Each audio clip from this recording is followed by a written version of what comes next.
When John entered the house, he heard familiar, but unexpected sounds.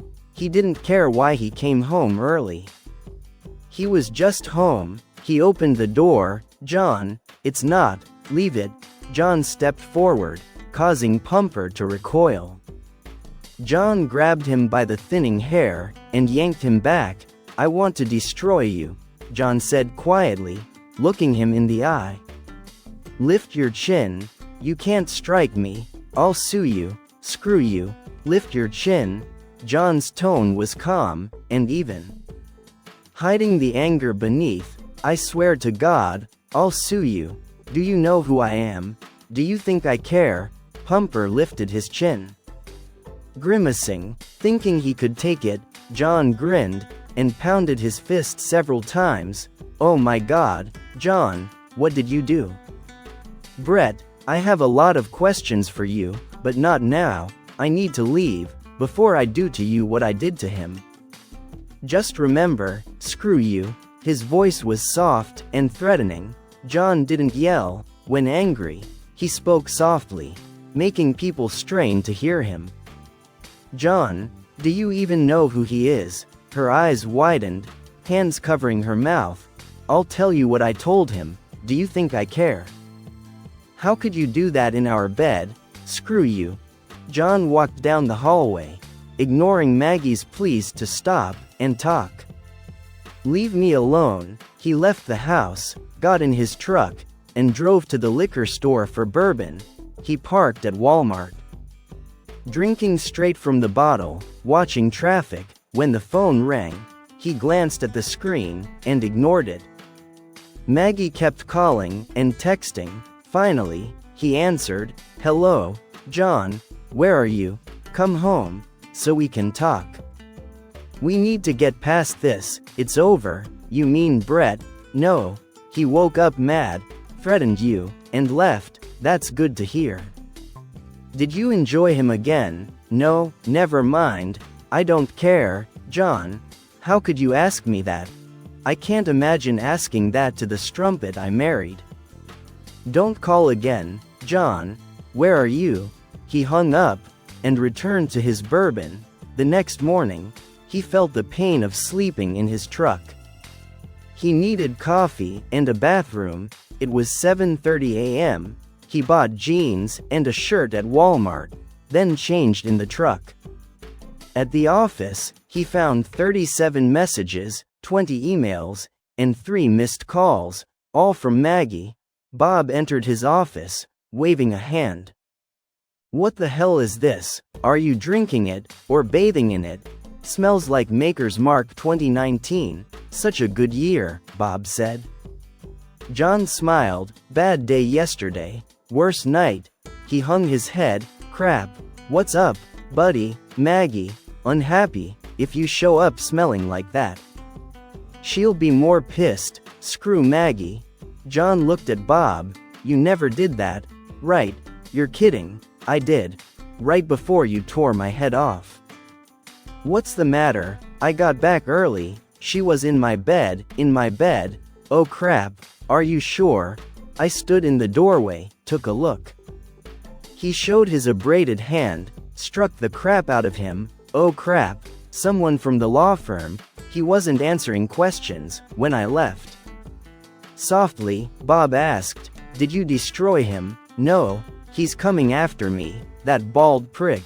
It would have been better if you did a crime of passion. Now it's premeditated. You're screwed." "I know. I loved her." His voice was anguished. "I gave her everything.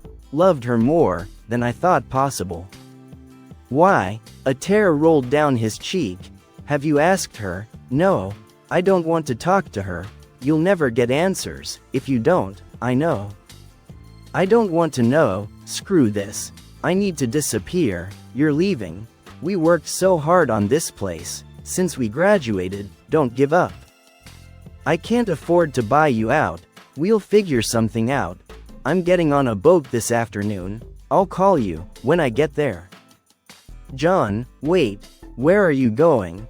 "I won't know until I get there. I'll call you. Keep paying my salary. If it gets unfair, call me." And we'll work it out. I'll keep working on the design from the boat. When I'm settled, I'll send my new bank account info for direct deposit." John gathered what he needed and headed back to his truck. He stopped by the bank to set up a new account and grabbed a starter checkbook.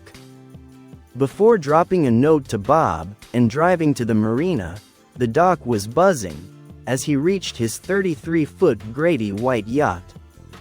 It was 11.5 feet wide, with a small but spacious cabin and an upgraded 560-gallon fuel tank.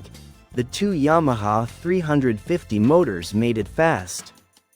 He leaned back, staring at the GPS screens, calculating distance, fuel consumption, and provisions. His route included stops in Virginia Beach, Charleston, Jacksonville, Cape Canaveral, Fort Lauderdale, and Nassau. At a couple of hundred miles a day, he expected to reach Nassau in a week or two. Depending on the weather, a storm from the Gulf could delay him, but he hoped it would head north. Planning helped distract him from his pain. He needed to leave quickly, fearing he'd be found before he could escape. Once at sea, he knew he'd be alone for a long time, facing the dangers of solo travel. His phone rang, but he let it go to voicemail. The message read, "You have to talk to me.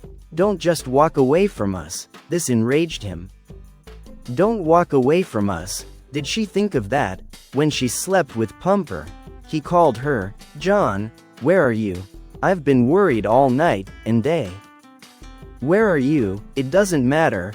I want answers. John, just come home and talk. Please don't give up on us. You already gave up. Remember the event at school? That was a mistake. I should have trusted my intuition instead of my heart. Now I'm screwed, John."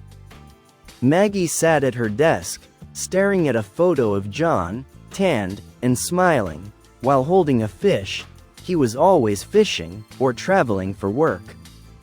She traveled with him a few times, but hated the places he went, like Mountain Home, Arkansas, and Monroeville, Alabama. The last time she joined him, he was in the oil fields north of Guatemala, and she was miserable. She knew she was a complainer. Grumbling, while he worked in the heat, he came back exhausted, and she dragged him to parties. He didn't want her to work, but she needed to stay busy. She went to law school, got her degree, but settled for a paralegal job. She loved the excitement of the legal environment, the big cases, and the energy. One day, a junior partner called her into his office. Maggie was well-built and confident. Knowing her looks and personality made her a valuable asset. "Maggie, we have an interesting case that's being fast-tracked. It's a land deal that needs city approval. We need someone willing to work overtime. Are you interested?" "Sounds interesting. Where is it?" "Just outside Washington, D.C., in Maryland. The zoning is correct, so we only need city approval. It'll take time, and I need your help." "Interested? Sounds like fun." She didn't quite understand how it happened. Late nights at the office led to dinner outings. First a deli, then a nice restaurant, then a club. Dancing was a fun escape. John was away Monday through Thursday, due home Friday. She knew the dance with Brett crossed the line. It excited her, that he wanted her. Giving him a little push wouldn't hurt, right? "We can't do this, Brett. We're married. Just not to each other." "Brett, no, please, not here." John checked the weather. It was calm enough to reach Virginia Beach. He planned to refuel there, then head to Charleston, avoiding Oregon Bay. After a grocery run, he shut down the engines, pulled the ropes, and left the bay. He glanced back at his truck, feeling like he was leaving an old friend. He set the autopilot down the Chesapeake, tethering the boat to the guest stand, and pulled out his phone. 54 texts, 30 emails, and 5 more calls from Maggie. He had to deal with it. John, where are you? You have to listen to me. This doesn't mean anything. You're talking about our marriage. No, it meant you lied. And our marriage is over. When did it start? John, please come home. We need to talk. I'm not coming home. Where are you? Are you gone? You won't find me. You left town. Where did you go? Away. You tore my heart out. John's voice broke. Screw you. Don't call me. I'm dead to you. Goodbye. John, please don't go. Please. Bye. Maggie, have a happy life. Brett, let's go. John's gone, and Barb's not expecting me. Maggie was shocked, but followed Brett to his car. During the ride home, she checked her phone, feeling fear and anxiety. She doubted again, getting angry. Why was he always on the road or fishing? She decided she'd do it once and forget. John would never know. She went straight to the bedroom and woke up at 11 o'clock. Brett, no. We can't do this again. Come on, Maggie. You liked it. Shut up, Brett. It won't happen again. Maggie, now that I've had you, I don't know if I can work with you. Without more, this could affect your job. Brett, what would it take to make this stop?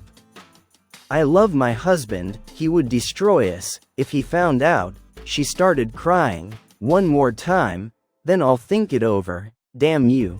John, what did I do wrong? Why wasn't I enough? I loved her so much. John decided to wait out a storm. Instead of risking rough seas, he bought a folding chair and sat watching people pass by. He couldn't stop thinking about Maggie and Brett. The memories flashed in his mind, tearing at his heart. He remembered the first time he saw her. Laughing in the student center, her hair catching the light, her natural smile, and those ice blue eyes. She looked at him and smiled, making him blush. He gathered his things, thinking she was out of his league, but their eyes met. As he walked past, she's so cute, and he's not brilliant, but not creepy either. I hope she remembers me. I'll remember her. A few nights later, he was at the frat house door. The keg was full. Hey, I saw you at the G's Nest, right? He turned and saw her. Yeah, I think so. Why didn't you say hello? I did say hi, but you didn't stay and talk. Why? I didn't think you'd be interested. He blushed. You don't talk much, do you? Not really. You're making this hard. You're very direct, he said, smiling. It's an art. She flipped her hair, laughing. John fell for that laugh and decided he'd do almost anything to hear it more. She's out of my league. I should leave now. I should go. I have a test tomorrow. Wait, what are you studying? Engineering. I have a test on thermodynamics. I don't know what that is. I like engineering because it has rules that can be creatively applied. I'm not sure what you mean. She smiled expectantly. Here's the point. If I look at you from across the room, you're at least a 9. If you're smiling, a 9.5. Laughing, a 10. I'm a 5, maybe a 6. She laughed. Don't date someone more than 1 or 2 levels above you. The lower rung will suffer. I'm just that kind of person. Come on. You don't believe that? Absolutely. I worship you. Convinced you don't walk on water to keep your shoes dry. I'm obsessed with school or projects. That's just who I am. He smiled, and she found it cute, almost boyish. I'm also absent-minded and sloppy. No, you're not. I just tolerate mess well. He smiled, blocking out the party noise. You'd start smiling less and not laughing at all. Then some great guy would find you. And you'd think you deserve better. Eventually, you'd hate me, and I'd leave heartbroken. We should skip to the end to avoid the pain. You're crazy. She laughed. In my mind, we had a relationship, and we parted as friends. Have a good day. Have a happy life. He whispered in her ear, "Goodbye, my love," and walked away.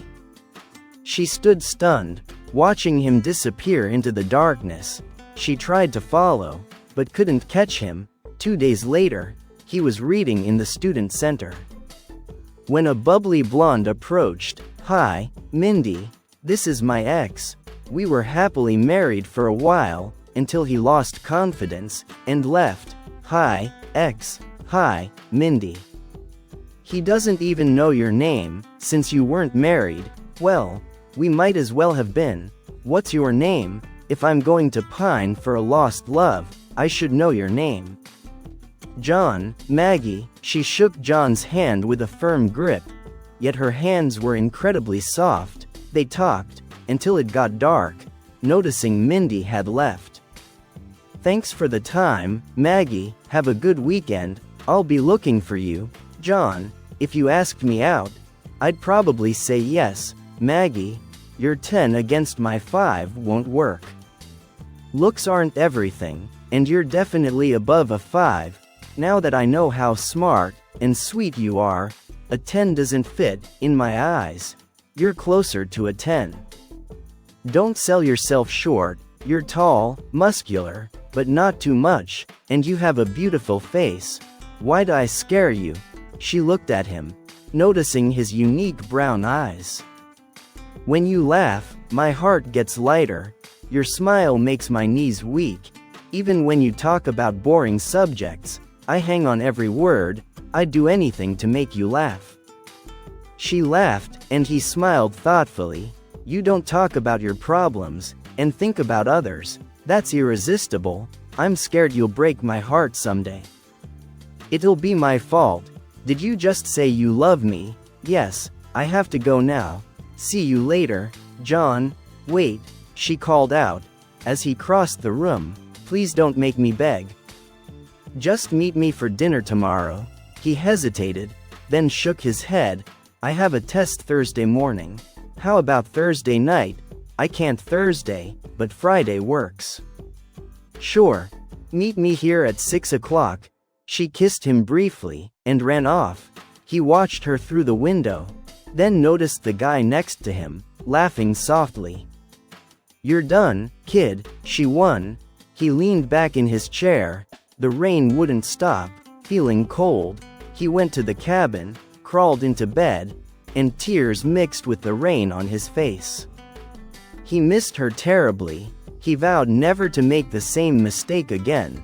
John woke to sunlight streaming in. He made scrambled eggs, and sat at the small table. Remembering how much it hurt to think of Maggie, he looked at his phone, and saw messages from his sons, Jimmy and Sydney. He hated that they were involved in all this. Jimmy had just graduated, and was working as an intern. He called John, saying he didn't need monthly payments anymore, and wanted to be independent. Sid, a scholar working on his doctorate, loved the sea, like John. He joked with Sid about studying ocean engineering, knowing things rust in saltwater. The thought brought the first smile to his face in days. "Hey, Sid, I saw you called." "Hey, Pops, where have you been?" "I'm on vacation, traveling." "Mom's going crazy." "Dad, what happened?" "You don't need to know, buddy. Just know I need to get away for a while. Mom wants to know where you are." "If I tell you, you'll tell her. Please stay out of it." "Dad, what did you do?" "Nothing. Just know I'm out of town, and we'll be in touch soon. If you need anything, call me. Leave a message. If I don't answer, are you on a ship? Did you sail north or south?" "Yes, I sailed north or south." "I have to go. I'll call you. Love you, Sid." "Love you too, Dad." Jimmy's call was predictable. "Dad, where are you? What have you done?" Mom is hysterical. "She's been calling me every hour." "What have you done?" "I haven't done anything. Go home. You're acting like a child." "Jim, don't take sides until you know the whole story." "I'm going away for a while. I'll call you sometimes. If you can't tell me what you did, stay out of it. Jimmy's tone brought John out of his thoughts, anger surfacing. I'll say it again, Jimmy, don't take sides until you understand, then decide. Mom thinks you have a girlfriend. I'm traveling for work. She can have the clothes, the house, the car. No girlfriend, ever. Don't do this, Jimmy. Don't call me Jimmy. My name is Jim. You're acting like Jimmy. Let's not do this again soon. I got to run. Damn. John always had a good relationship with both boys, but Jim was a mama's boy and an athlete. John was his chauffeur and coach. Had a good relationship, or so John thought. He knew Sid would be patient, but Jimmy would take sides quickly. A weather check between Virginia Beach and Wilmington, North Carolina, showed good sailing conditions. He had 3 days of calm seas before the next system. In 3 days, he should reach St. Augustine, then rest before heading to Palm Beach. It was going to be a long journey.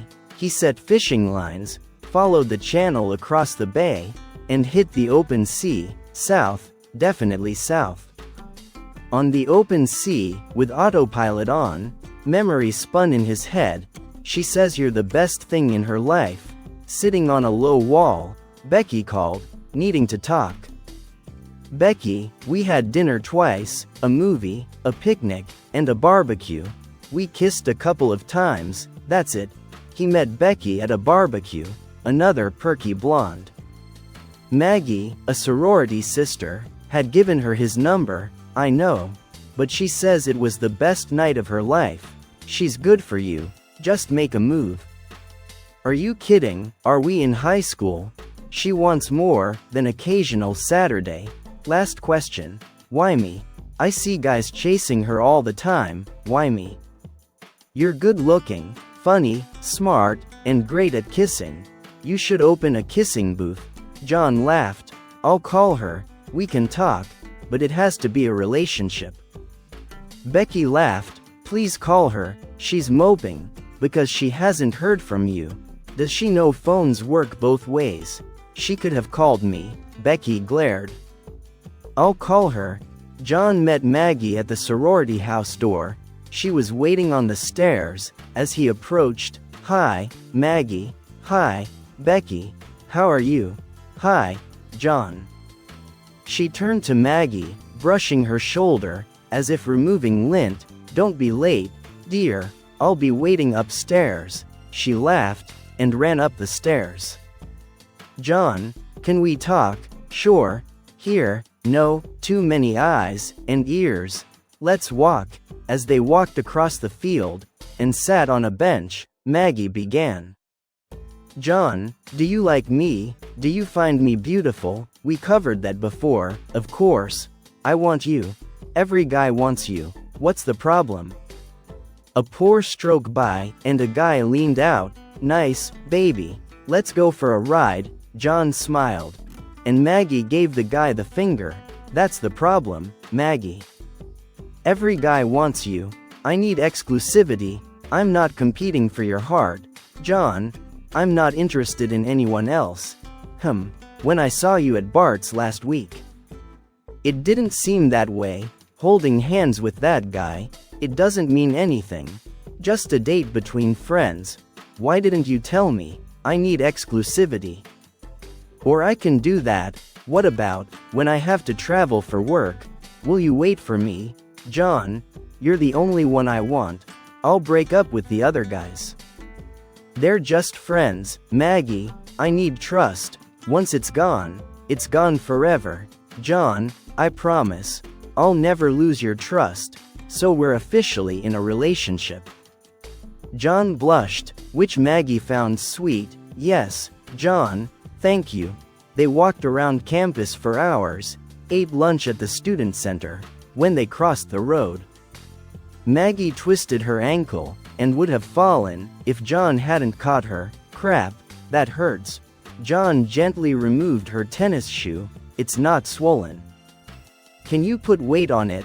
Let me get you to the John carried her to the and after a mild sprain diagnosis, they walked out. John carried her to his apartment. Placing her on the bed, as he navigated the waves, he thought about Maggie, tears in his eyes. After refueling, he parked for the night, got a folding chair, and sat on the deck with a bottle of whiskey. John was too hungover to sail the next day, so he stayed on the yacht. His phone vibrated, until it almost fell off the table. Finally, he answered. "Hello, John, where are you? Why don't you want to come home and talk?"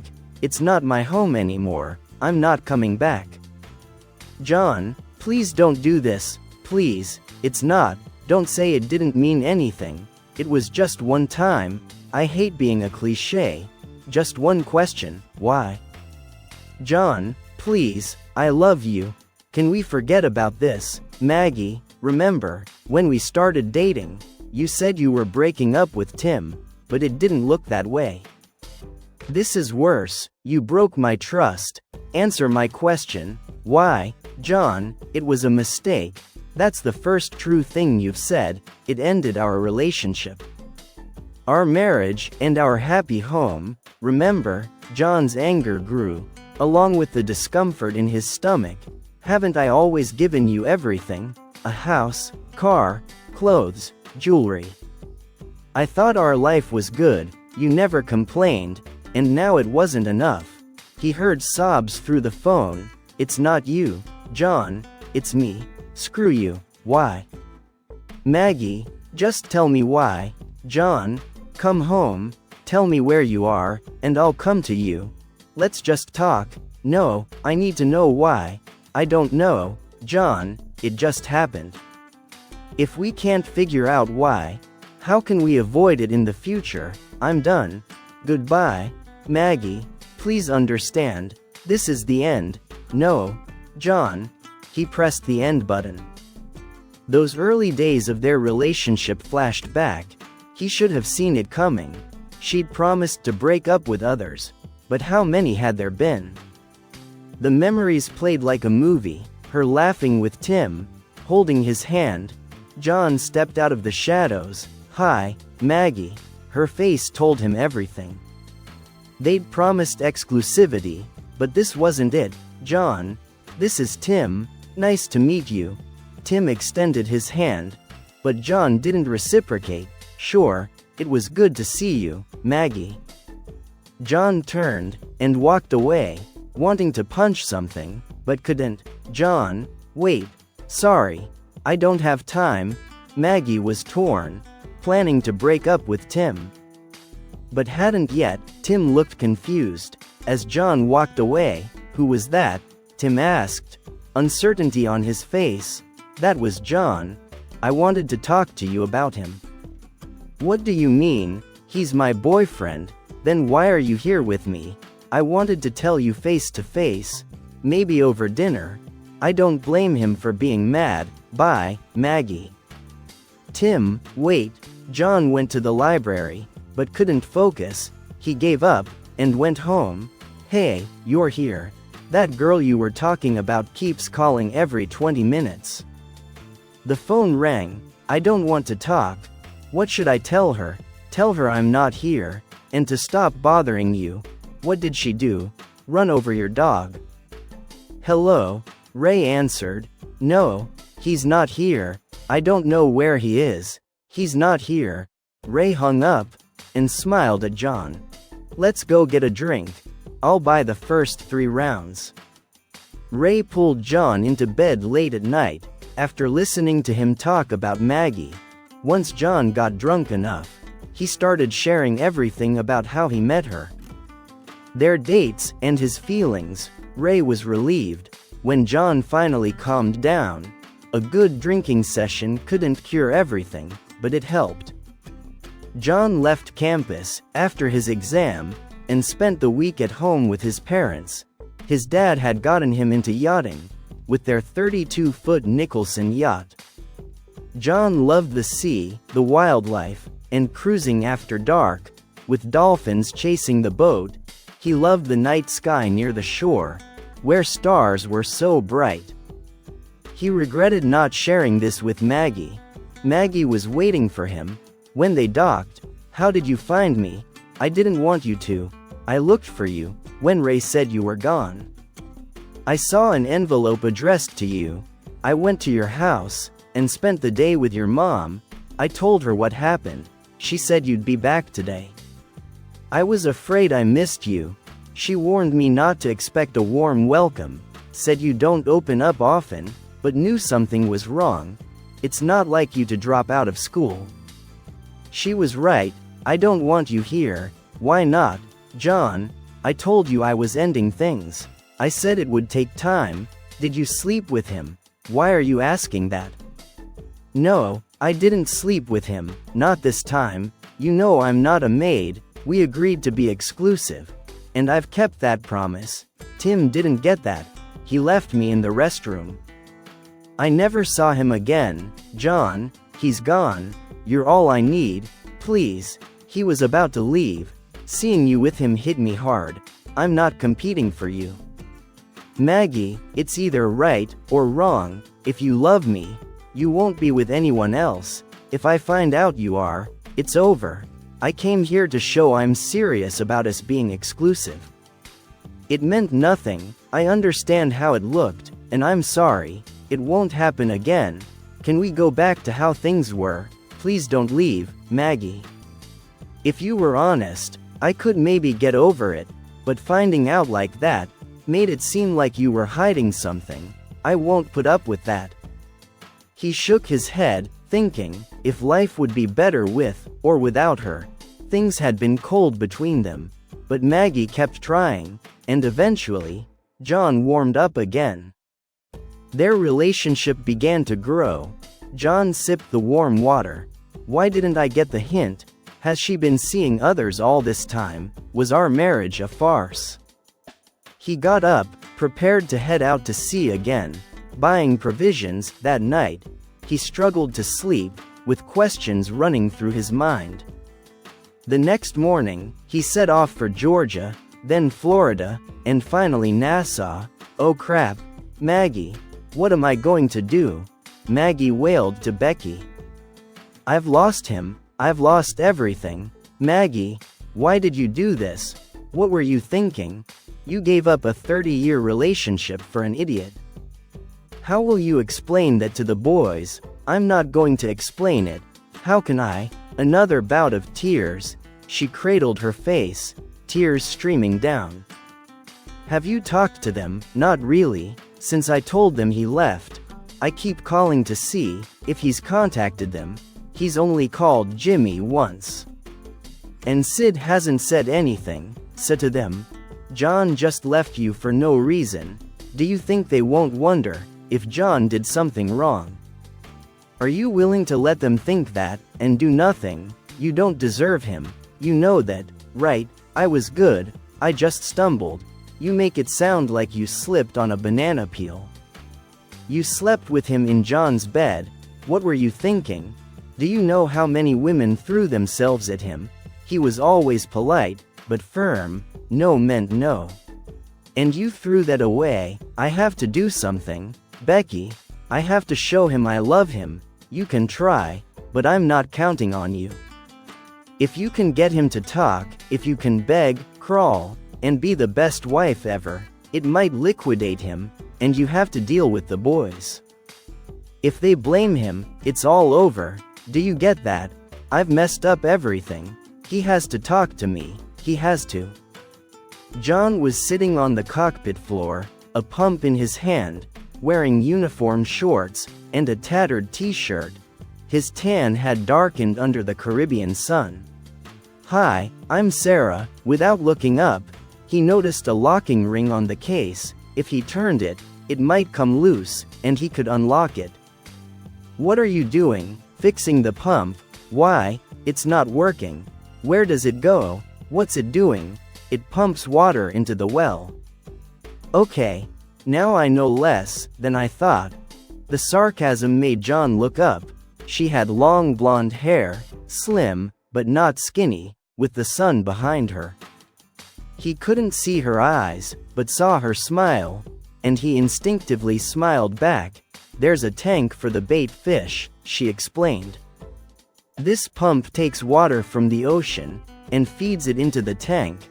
The water then overflows back into the ocean, keeping it fresh and oxygenated. That way, the bait stays alive.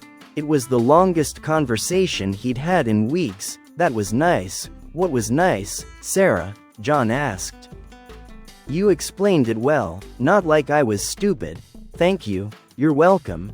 You don't talk much, do you? Not usually. Can I come aboard and take a look? Sarah, can I help you with something? I'm trying to fix my pump to go fishing. I'm sorry if I'm bothering you. My parents thought swimming here would be good for me. But it just reminds me of bad things. John saw the pain flash across her face. If you want company, I'm not the best choice. I try not to think about bad things. Are you here alone? Where's your family? John shuddered. The ex stayed home. The kids are grown. You came here alone, on this boat? Yeah. I need to buy a new pump. Stop by later, if you want. Can I come with you? Where? To buy a pump? Sure. But I need to stop by the provision store. Will you wait for me? I need to tell my mom. Sure. John watched her run to a 60-foot sailboat. A man peered out of the cabin, and John waved timidly. The man didn't wave back. When she returned, John noticed she was actually in her early 30s, with small crow's feet and creases at the corners of her mouth. My parents might, if you come with me. They're just overprotective. I didn't have the best time before we came here, I'm sorry. They walked in silence, the steel drum music growing louder. As they approached the marina office, there was a tiki bar with a sandy floor. John asked, would you like a drink? That would be nice. Are you sure you don't mind? No. I haven't talked to anyone in weeks. What do you need right now? A glass of white wine. John smiled. They sat at a table away from the bar. The afternoon breeze picked up, easing the summer heat. So, John, how long have you been here? What's your story? I went through a rough divorce, and my parents brought me here to get away. They rented a boat to escape our problems. She laughed, a mix of musical and sad. Her teeth were dazzling white, and her eyes a soft green. What's wrong with that? They care about you, a bad divorce, and I'm stuck on a boat with my parents, who've been in love forever. It reminds me of what I'll never have. I love them, but it's hard. A tear rolled down her cheek. I'm sorry to dump this on you. I have to go. Sarah, please don't go. I understand more than you think. She can't be old enough for all this, John thought.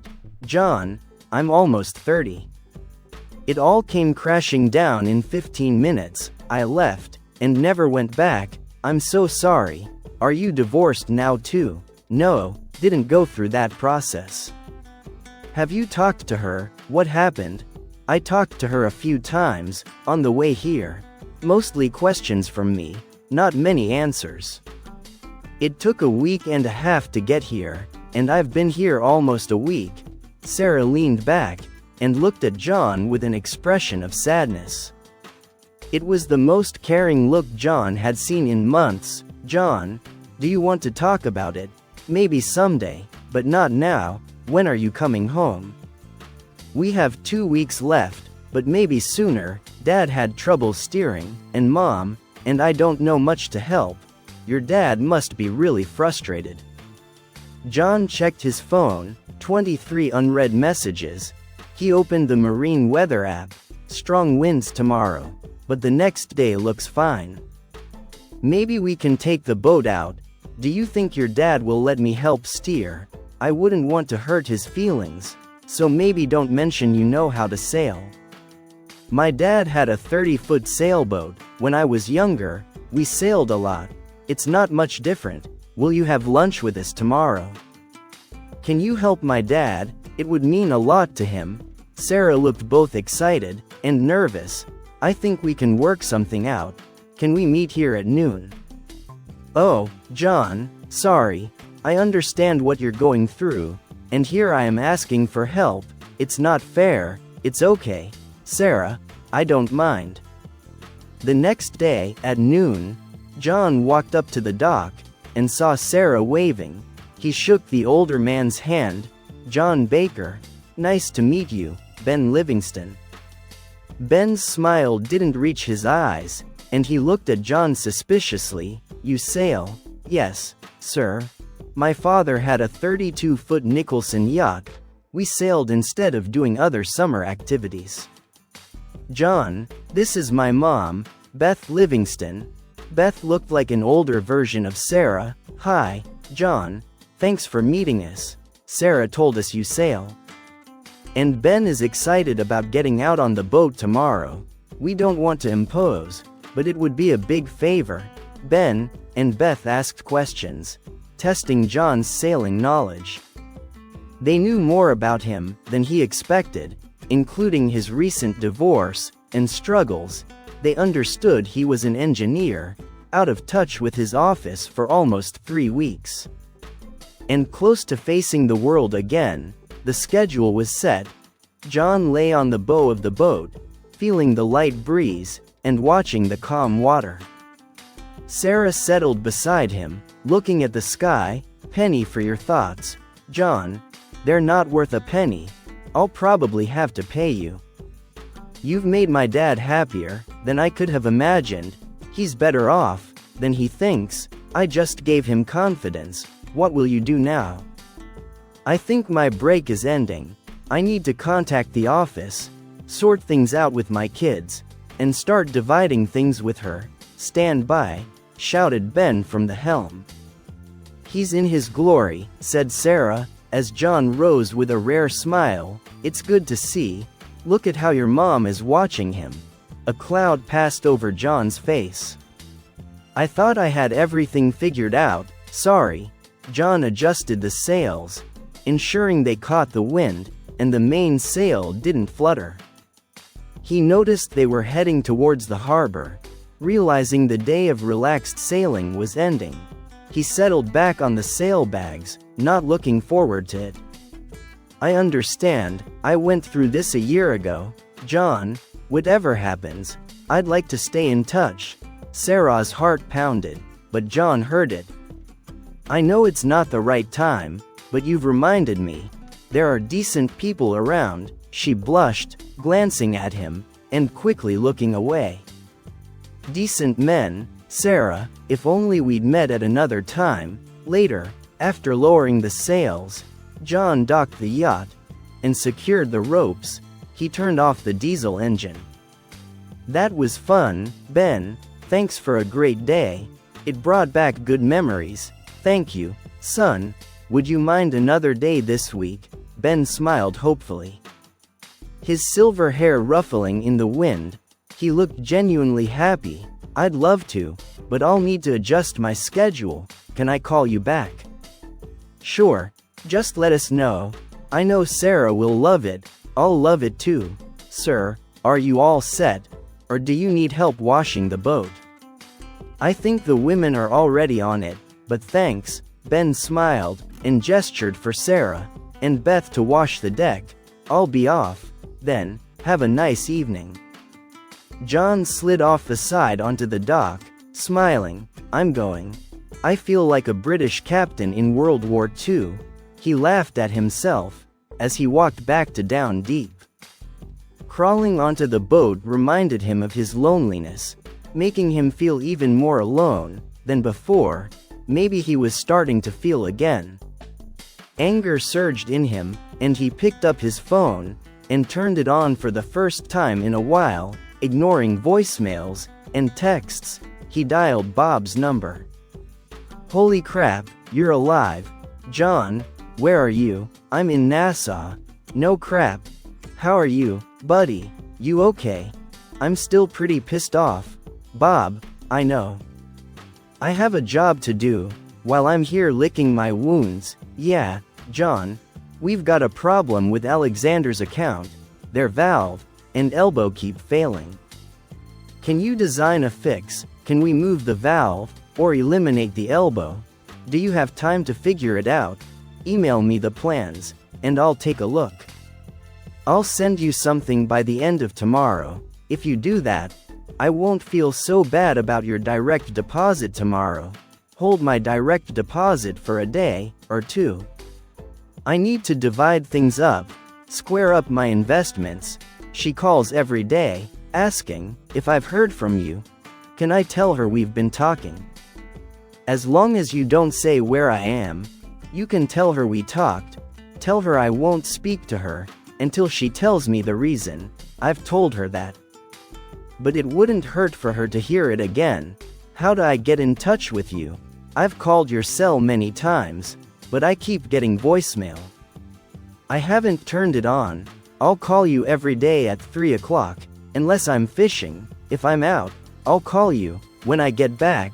John and Bob talked for over an hour about various projects, equipment, startup, maintenance, and personnel issues. The normal conversation struck John. After he hung up, "Dad, where are you? This isn't funny. Mom is furious, calling me every day. Jim calls too. What happened?" asks Sid. "Sid, I don't want to go into details. It was bad, and I don't see us recovering. Mom said the cops are looking for you. What did you do?" "I slapped someone hard a few times, but not hard enough." "That doesn't sound good, Dad." "When are you coming home?" "I'm not sure. I'll visit briefly. I need to get things in order first." "Where is that, Dad?" "Not in the village. I'll tell you once things are settled. With your mom, and you can visit." Jimmy's furious. He said your last conversation didn't go well. He wants to know what you did to Mom.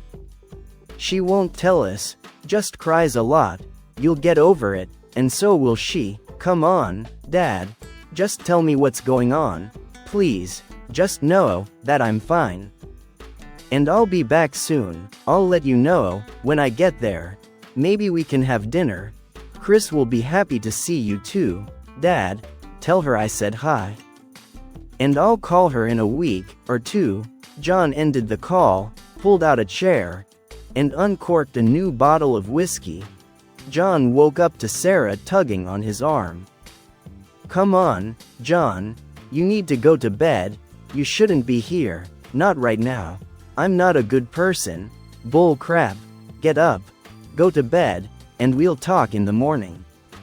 You know you're beautiful, right? In your condition, everyone is beautiful." "Not everyone." Sarah smiled as John stumbled down the steps to the cabin.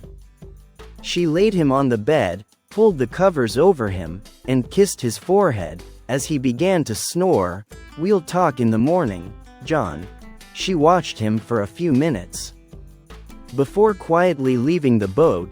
John woke up, trying to count his recent hangovers. For some reason, it seemed important. "John, get up. I've got eggs and bacon for you." John stumbled to the stairs, and Sarah laughed. "You did better last night." "Yeah, about last night. Was I an idiot? If so, I'm sorry. You told me I was beautiful. And that you loved me. If you meant it, fine. If it was bull crap, then yeah, you're an idiot." "Oh crap. I'm sorry. I mean, yeah, you're beautiful. But John, I'm kidding. Relax. But I'm going to make you talk to me this morning. Can you dim the sun?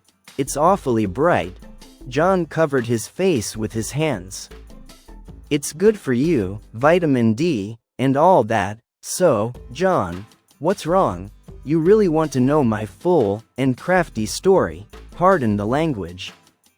"Yeah, I want to know what's eating you up inside, John. Keeping it all inside isn't healthy, you know. I caught her cheating with her boss." "You say caught, but what do you mean?" "Heard her talking. Saw her somewhere." "No, I walked in on them. It's a sight I can't forget." "Oh crap. What did you do?" "I punched him 3 times, as hard as I could, looked at her, and left." "And have you talked to her since?" "A couple of times, on the way here." I told her I wouldn't talk to her again, until she told me why. She didn't answer, so I haven't spoken to her since. You look like you're in pain. Can't you stop thinking about it? You drink yourself into oblivion every night. I loved her. Sarah, loved her with all my soul. I cherished her. Your use of the past tense seems final. No chance of reconciliation. None. The luster is gone. We had an issue early on, and I dealt with it, but this. I'll always remember that look. It makes me doubt myself. Am I not good enough? Bad in bed? Is he better? Sarah laughed. John, men worry about size more than women. For most women, it's emotional. The mind is the biggest erogenous zone. Then I must be lacking in skill. He was a little bald prick. I know I'm not handsome. But he wasn't much better. Don't underestimate yourself, John. She told me that once. Didn't help much. I should have known it would happen. Knew what? How did you know? I had a rule in college. Never date someone more than 2 levels above you. The one below always suffers. Here, I was the bottom feeder. John, if she's that high above you, she must be stunning. But don't forget, she's a cheater. Are you sure it's over? Absolutely. I couldn't be more sure.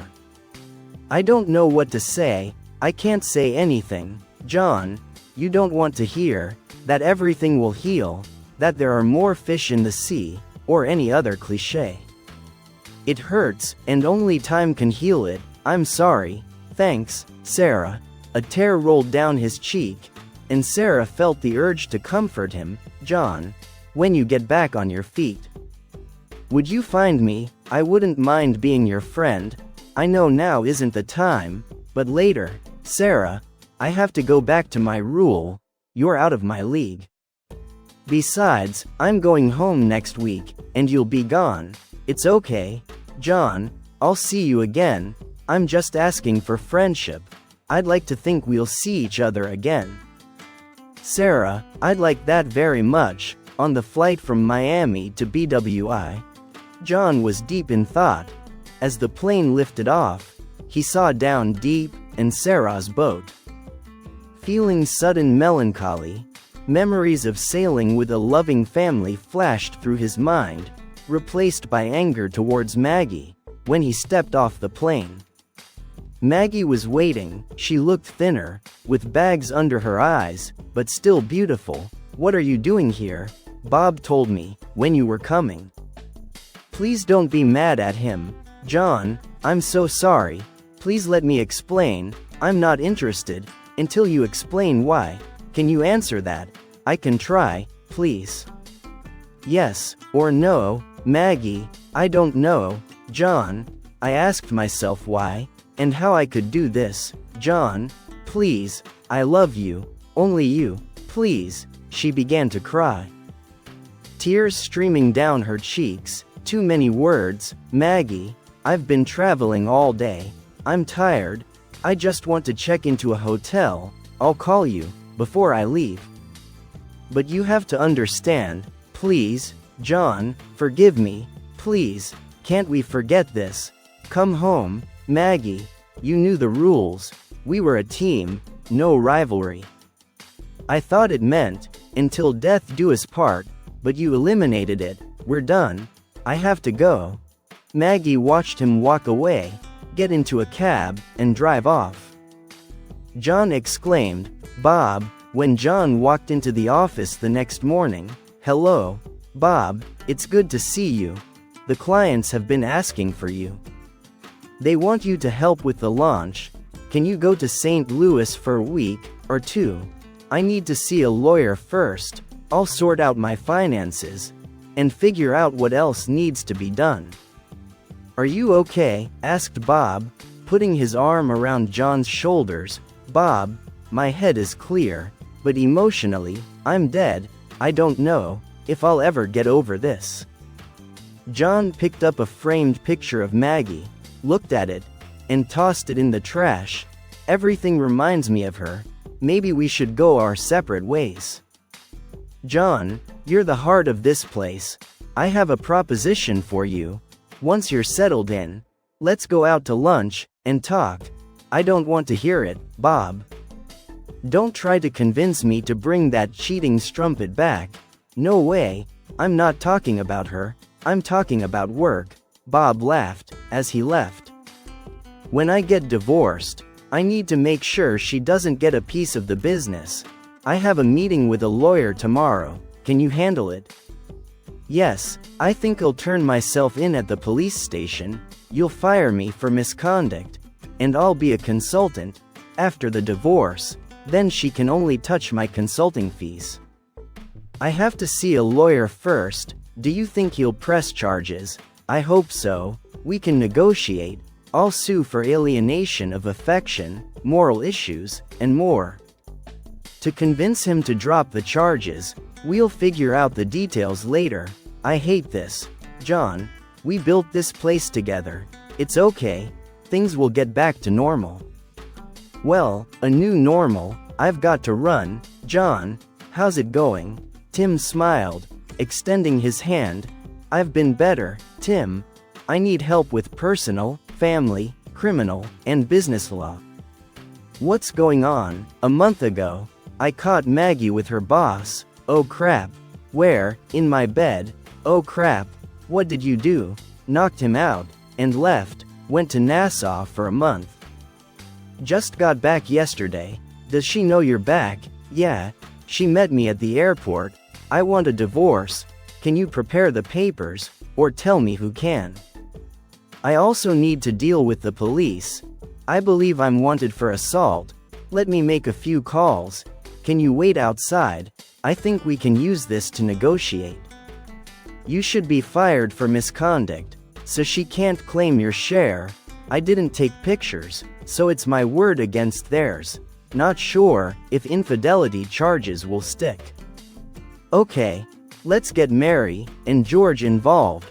I don't know how I'll afford it. What's your fee, John? Don't worry about it now. We'll sort it out. It's all uncertainty. Charges hadn't been filed, but being arraigned was humiliating. John appeared before the judge via video link, with George next to him. Mr. Baker, it says here you assaulted Mr. Brett Garris, striking him several times. How do you plead? Guilty, but I didn't punch him in the head. Just in the face, 3 times. Do you admit to striking him? Are there extenuating circumstances? Yes, Your Honor, replied George. Please explain, Mr. Baker. I don't mean to be disrespectful, but they were in the middle of in flagrante delicto, Your Honor, George interrupted. Thank you, George. Yes, Your Honor, they were doing it in my bed, in my house. A hint of a smile appeared on the judge's face, and you decided to punch him.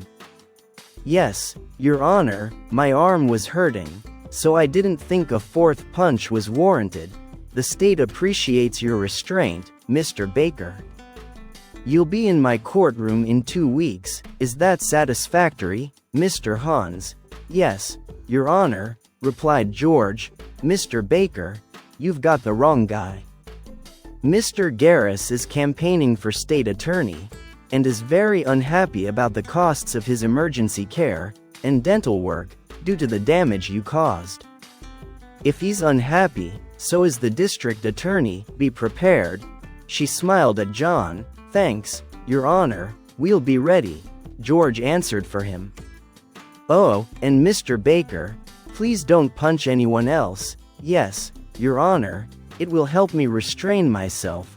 Your attorney will have papers for you to sign. You're free to go. Thanks, Your Honor. John turned to leave, glanced back at the judge, who smiled at him, and left the room, as George and John left. George muttered, "My God," she smiled. I've never seen her smile before. She seemed nice to me. George, she's never been called nice, more like hung Harriet. That'll be interesting. The next day, John received termination papers by courier, stating that the partnership was dissolved on moral grounds, due to his arrest. And pending sentencing, He took the letter to Tim's office and tossed it away. Now there was nothing left to do, but wait. The yacht was still in Nassau. He couldn't leave the state and was unemployed. He drove to the bay in a rented car, sat on the shore, and watched the water until it was too dark to see. The next day, at 11 a.m., as he sat in his hotel room, the phone rang. "Hello? John? John? Please don't do this. Maggie, I told you I won't talk to you again. Until you give me a reason. I didn't mean for this to happen, it just did. We were working, had a drink, went dancing, and then it just happened. Maggie, do you know how much this hurts? You ripped my heart out. I thought we'd grow old together, play with our grandchildren. Now it's all gone." John slammed his hand on the table. "John, please let me explain. Let me show you I love you. Please meet me. Explain. One try. Then you sign the papers. And we move on. I'll have a lot of free time soon. Probably in jail. Oh my God, John. How did you get fired? You were partners. Moral clause. If either of us is accused of a crime, the company goes to the other. I have a court date next week. I won't let him do it, John. I won't. You don't have a choice. Are you still working with him? Please meet me. Let me show you I love you." Her evasiveness didn't go unnoticed. "It's too late. I just want to settle my affairs and leave. Please, just lunch. We can talk in a public place. Okay. Tomorrow at Deluigi in Little Italy, noon." "Okay. John, thank you. I love you. Don't say that, and don't call me that, ever again. You've lost that right. Okay. John, I'm sorry." He was sitting against the wall when she came in. She looked as beautiful as she did in college, though with a few extra pounds and red eyes. "Maggie," he didn't stand up as she approached. "No hugs?" she asked with a strained smile. "No, John, you're so cold. We've spent 30 years together. You had fun with another man in my bed. How many times? How long?" "It was only once, John. Do you expect me to believe that? I don't. It was a mistake, it just happened. You make it sound like you slipped on a banana peel. You don't have to be rude, John. Isn't that what Becky said?" "John, I'm so sorry. I can't believe you've lost your company. Are you going to fight it?" "No, it's in the contract. Just like the morals clause in your job. I'm going to sue him for alienation of affection, and your firm for not honoring the morals clause. John, you're just trying to hurt me. I deserve it. Say whatever you want, and I'll take it. Just let me show you I'm sorry, and that I love you. Remember Tim in college? That was your only chance. Yes, you won't have another. How would you feel if you came home excited to see the love of your life, and found him with someone else in your bed?" "Oh my God, John, I'm so sorry. I wasn't thinking. You weren't just seeing me in your head at that moment, were you? It hurts. John, pain sucks, doesn't it? You want to feel pain? Try the boys calling and asking what you did wrong. What did you tell them?" "I didn't. I just asked where you were." Her sobs made her words fragmented. "You have to take responsibility for your actions. Until you do, nothing will change. I don't know if I'll ever get over it. Or trust you again. I told you this would happen back in college. You're a 10 against my 5. I'm done. If I don't end up in jail in the next 2 weeks. I'm out of here." "Where did you go, John? I know you were on the boat. I found your truck and took it home. It's in the driveway. Give it to one of the guys. Give it to Sid. He hasn't accused me of anything. I don't know what's going to happen to Jimmy. You think I have a girlfriend?" Maggie's face went pale. "Oh God, no." Tears flowed uncontrollably. "I'm so sorry. What have I done? You've ruined this family. I don't believe you anymore. John, please believe me. It was just one time, we came home from the bar, and it happened. You slept with him in my bed. The most vulnerable act you can do to another man. In my bed, anger flared again. Yes, John, I'm so sorry. I can't deal with this. I'm getting out of here. Don't call, or write me. Deal with the boys. If they call me, I'll know you took responsibility. I'll let you know. If I don't go to jail, if I end up in jail, you won't be my only call. John stood up, threw some money on the table, and walked out. Maggie reached for him, but he brushed her off. Mr. Baker, the judge said. I see you've taken responsibility for your actions. You're driving a little fast, but otherwise, you haven't broken the law. She looked at the papers on her desk. Then at John, do you have any statements, anything to say about your punishment? Your Honor, I'm sorry my actions brought us here. Sorry for wasting your time. I wish I could say I won't do it again, but if I caught my wife. He looked at George, in flagrante delicto. The judge smiled, as George whispered, yes, that's right. I'd be inclined to punch him again. I'll try to restrain myself. Mr. Baker, are you working? I was fired. Due to the morals clause, I'd like to come back.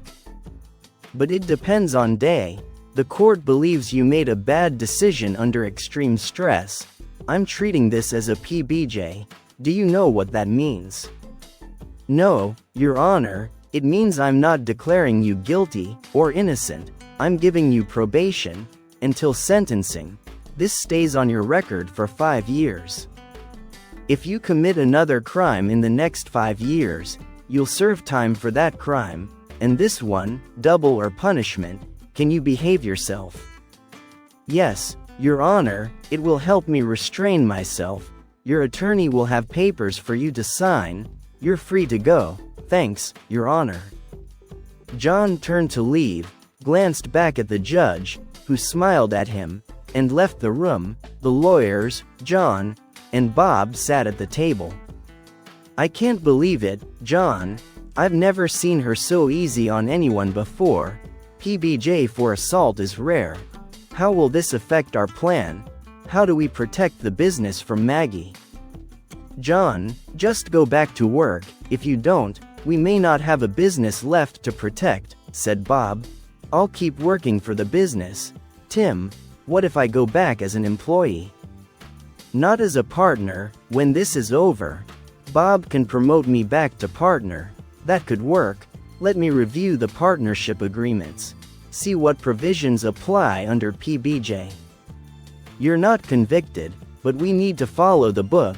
As she signed the papers, no, not yet. Bob, I'm going back to Nassau. I'll work remotely. And figure out how to get her to sign. I might head to St. Louis next week. Are you sure, John, that you don't have a way back?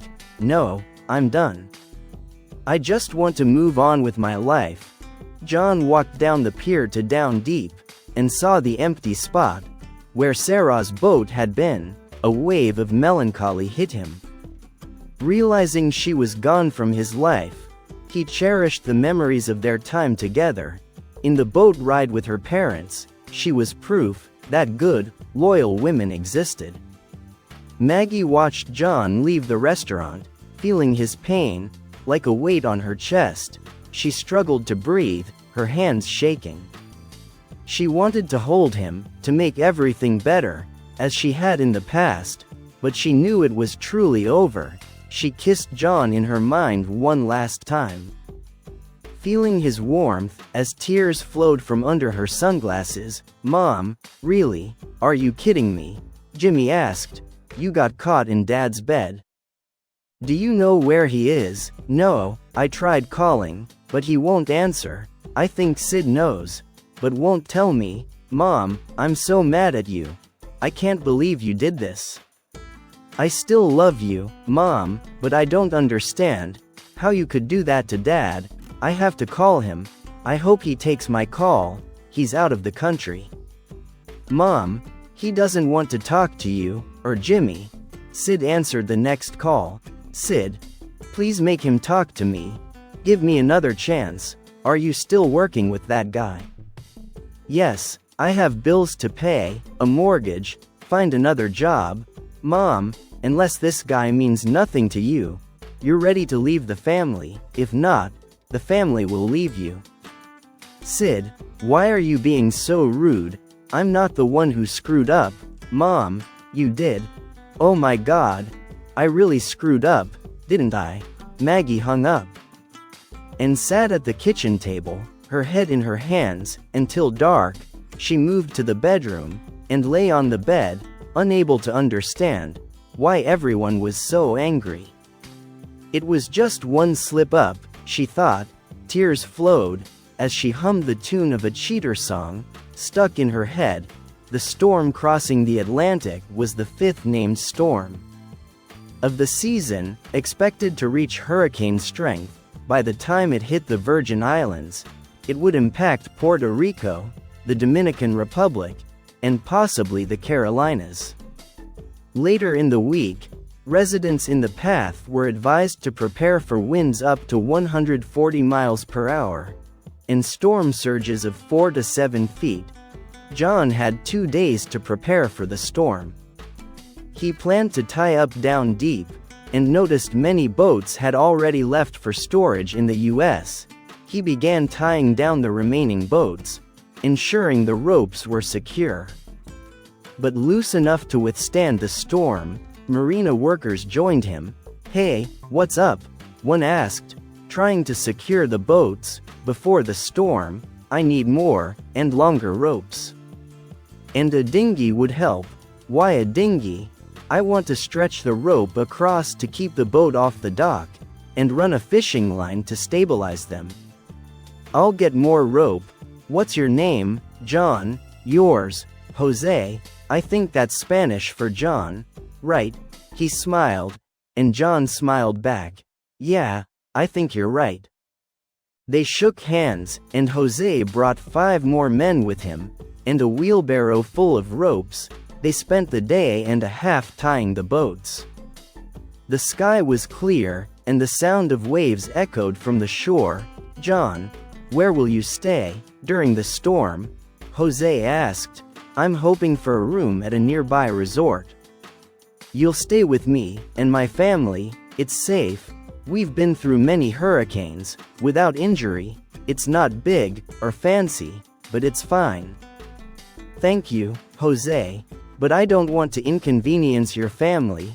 Jose smiled his crooked smile. You won't bother us. You'll stay with us. He nodded, and it was settled. Let's get the house ready.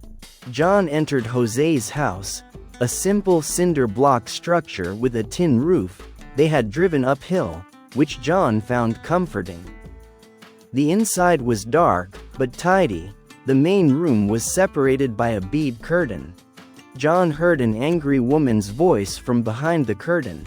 Jose rolled his eyes and walked through, leaving John standing there. After a loud conversation that eventually quieted, Jose returned with a beautiful Hispanic woman in her 30s. She had long dark hair and a curvy figure. She extended her hand, and John shook it, noticing her soft but calloused fingers. You're Jose's new friend? She asked. In broken English with a strong Spanish accent. Yes, ma'am. I'm here to help. Are you staying for the storm? Yes, if you don't mind. Okay, thanks, ma'am. You work, I cook. John followed Jose outside.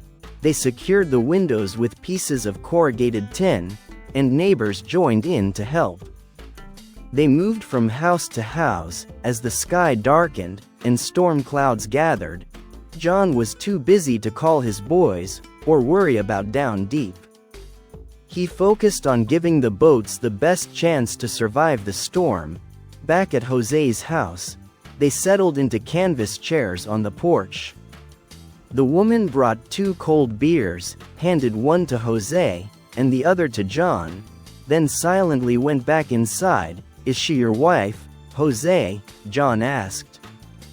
Jose laughed loudly. No, John. My wife is dead. This is Hermosa, my sister-in-law. She is beautiful, isn't she? Yes, she is. Other men joined them on the porch. Accepting beers from Hermosa, who smiled for the first time in John's presence. It was a beautiful smile. John listened to their conversation, understanding only a few phrases. He watched the sky darken, and felt the wind pick up. Realizing the storm was approaching, he thought of Down Deep, and felt he had done all he could to protect it. In the community, as the rain began, the men thanked John, and left. One man hesitated, then shook John's hand, saying, "Thank you, John, for helping us today." "You're a friend, aren't you?" "Yes, we are friends. You're welcome, sir," John replied. The storm hit, not as strong as predicted, but still powerful. The power went out as John slept on the couch. Hermosa came out from behind the curtain, pointed to the couch, and John got up to join her. He put his arm around her as she snuggled in. They sat like that for hours, her breathing even, as she fell asleep. John eventually dozed off too. He woke to find Hermosa looking at him, with a mix of emotions. She was breathtakingly beautiful. Jose emerged, saw them, shrugged, and asked, "¿Qué pasa aquí?" Hermosa launched into a rapid explanation. She said you helped her through the storm, she was scared, and you held her. She also said you were a perfect gentleman. But I'm not sure if she's happy about that, or angry. Women, you can't understand them, can you? No, I can't, John replied. Jose, you're ready to go to the wharf. I need to check on Down Deep. Hermosa left to make breakfast. Are you hungry? John, we eat on the porch. Okay, John. And Jose took their chairs to the porch and watched the neighborhood come to life. Fallen branches were dragged to the curb, and yards were cleaned up. Hermosa brought them plates of scrambled eggs with spicy salsa and spiced beef. It was the most delicious meal John had ever eaten. John and Jose pulled fallen palm branches out of Jose's old Toyota pickup and prepared to leave. John shook Hermosa's hand, but she pulled him into a hug and said, "Thank you," in a strong Spanish accent. John bowed his head, got into the truck, and pressed himself against her. The trip to the marina was quick, with Jose swerving to avoid debris. At the marina, they found one boat flooded and another damaged, but Down Deep was intact. Jose's crew arrived and got to work. Jose thanked John for his help, relieved they had weathered the storm better than expected. Jose, what about the sunken boat? Are you helping? John asked. Of course. Let's see what we can do. They found the needed equipment in the shed. John helped secure the airbags and ran the straps under the sunk boat. The ancient compressor worked, and the boat began to rise. They pumped out the water, and by nightfall, the marina was in good shape. Thank you, John, Jose said, pulling him into a hug. Are you coming with me? John asked. Thank you, Jose, but I'll stay on Down Deep. Please thank Hermosa for everything. John started the generator on Down Deep and charged his phone. He had several messages from Sid, 2 from Jimmy, and 1 from Maggie. There was also a message from an unfamiliar number. John, I heard about the storm and wanted to make sure you and Down Deep were okay. I'd love to hear back from you. Sarah, after assuring Sid he was okay, he called Jimmy. Jim, hi, I saw you called. Yes, Dad. Sid was really worried about you. I'm sorry, Dad. Mom told me what happened. I'm sorry I blamed you. It's okay, Jim. I told you not to take sides until you knew the whole story. I know, Dad. Can you forgive her for the sake of the family. Jim, I can't, she destroyed my trust. I can't go through that again. Maggie sat with Becky, worried. Oh my God, Becky. He's out there in the boat. I hope he's all right, Maggie. He knows what to do. If anyone can get through this, it's John. What are you going to do? There was a knock at the door. Maggie answered it. Are you Margaret Baker? Yes. May I see some ID? Oh my God. Am I being served? Becky. He's really divorcing me. You've been served. Maggie took the envelope, sank onto the couch, and whispered, No, no, no, I'm so sorry. It was just one time, it didn't mean anything. Maggie, it meant something to John. 2 days after the storm, John was on the deck, fixing the pump. What are you doing? Asked Sarah, standing there in a pink and white striped shirt.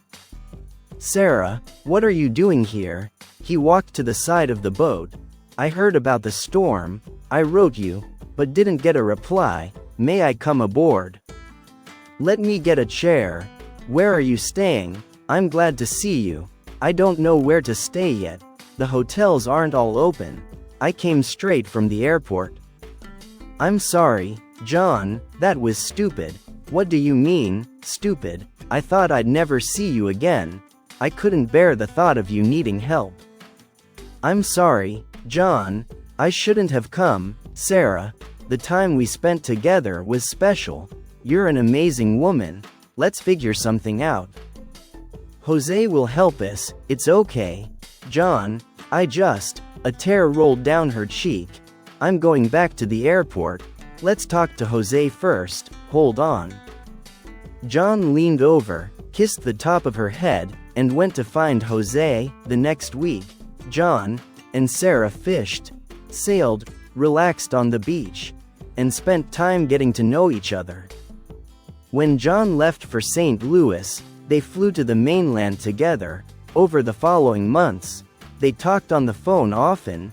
John rented a house on the island and set up an office. He arranged with Bob to return to the office for a few days each month, travel directly to clients from Nassau, and do his design work online. Bob promoted John to shareholder, and they opened an office with 5 engineers and support staff, working on island projects. Maggie agreed to the divorce terms. She kept the house, and they split the liquid assets equally. Maggie sued the law firm for maltreatment, resulting in Pumper being fired. He struggled to find work, and eventually left the area. His claim against John was dismissed, and John received a settlement from the firm, which he set aside for future grandchildren. Sarah and Maggie met one sunny afternoon, when Sid and Kristen, along with Jim and Courtney, visited John. John sat on the porch of his rented bungalow, rocking his first grandchild in a sturdy chair. Maggie watched from the foot of the porch stairs. John, I thought we were going to do this together. I'm so sorry. It really didn't mean anything to me, she said.